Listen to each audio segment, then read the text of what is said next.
আজকাল আমরা ফিটনেস বলতে শুধু শরীরকেই বুঝি, কিন্তু যদি মন অস্থির থাকে তবে শরীর যতই সুস্থ হোক, ভেতরের শক্তি আসবে না।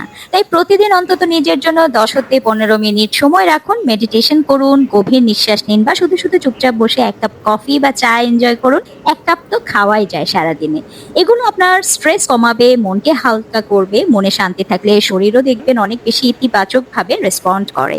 এছাড়াও আমাদের অনেকেরই ধারণা কম ঘুমালে সময় বাঁচানো যায় এবং বেশি প্রোঅ্যাক্টিভ থাকা যায়, অথচ এর প্রভাব কিন্তু পড়ে ঠিক উল্টোভাবে শরীরে। ঘুমের সময় শরীর নিজেকে রিপেয়ার করে, হরমোন ঠিক রাখে, এমনকি মস্তিষ্কে জমে থাকা টক্সিনও পরিষ্কার হয়।